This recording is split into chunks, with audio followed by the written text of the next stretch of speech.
Salam saudara-saudari yang terkasih dalam Yesus Kristus.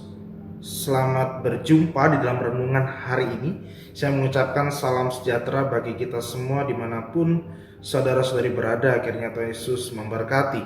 Hari ini kita akan merenungkan kembali renungan kita dalam firman Tuhan yang berbicara tentang akhir zaman.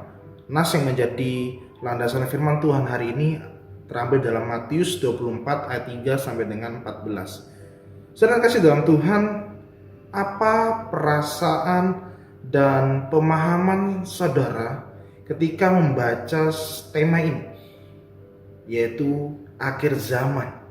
Apakah kita membaca tentang akhir zaman, kita akan menjadi takut atau kita justru menjadi semakin bersukacita ketika kita membaca tanda-tanda akhir zaman?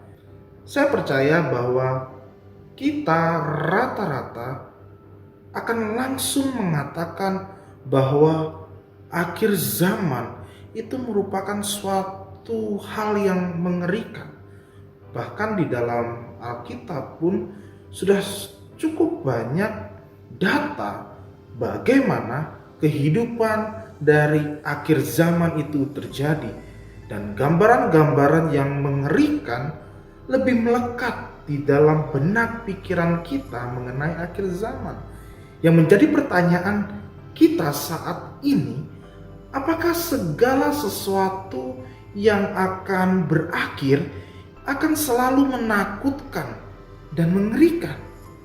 Kita memang tidak tahu kapan Tuhan Yesus itu akan datang kembali ke dalam dunia ini atau yang kedua kali. Tetapi melalui firman Tuhan kita hari ini, saya rindu kita boleh melihat suatu tanda-tanda sehingga kita bisa lebih menyiapkan diri kita menyambut kedatangannya yang kedua kali.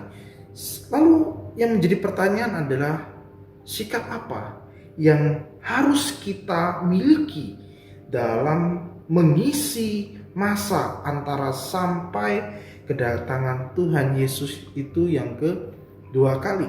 Yang pertama adalah waspada dalam ayat 3 sampai dengan 5. Apa yang harus kita waspadai? Yaitu penyesatan. Orang itu akan mengaku bahwa dia adalah Mesias atau Kristus. Jadi ia tidak harus mengaku sebagai Yesus gitu ya, tetapi mengaku sebagai orang yang diurapi, mengaku sebagai orang yang dipilih oleh Allah untuk sesuatu misi tertentu. Tujuannya adalah menarik orang-orang dari Kristus yang asli ke bawah otoritasnya sendiri. Dan kita harus mewaspadai itu, mewaspadai akan adanya satu penyesatan yang mengaku sebagai Mesias palsu. Lalu yang kedua, apa yang harus kita lakukan? Yang kedua adalah jangan gelisah akan apa yang akan terjadi.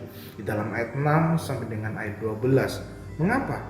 Karena hal ini itu harus dan memang harus terjadi menjelang kedatangan Tuhan Yesus yang kedua kali.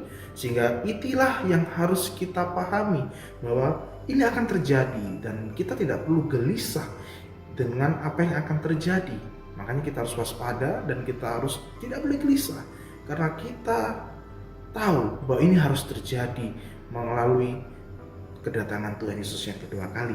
Lalu yang terakhir, yang ketiga, yaitu apa? Selain kita waspada, selain juga kita tidak boleh gelisah karena memang itu harus terjadi, karena ketika Yesus datang kedua kali dan itu harus terjadi suatu pengalaman-pengalaman seperti itu.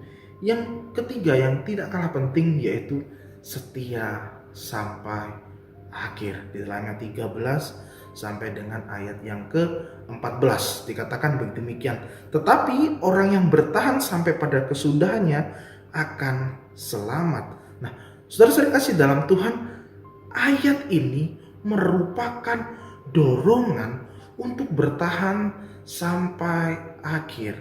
Dan ayat ini juga menunjukkan bahwa sekalipun Tuhan akan menjaga sehingga kita tidak akan kehilangan keselamatan kita, tetapi itu tidak berarti bahwa kita ini boleh hidup seenak-enaknya, hidup yang tidak menjaga kekudusan kita.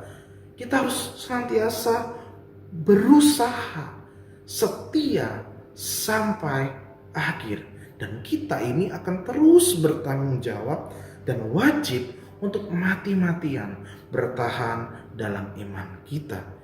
Kita tidak diperintahkan untuk menantikan akhir zaman, tetapi untuk menanti kedatangan Kristus kembali dengan setia. Dan karena inilah pengharapan kita yang penuh bahagia. Jadi yang terpenting saat ini, sudahkah kita siap sedia dengan setia dan dengan sukacita menanti kedatangan Kristus kembali? Tuhan Yesus memberkati.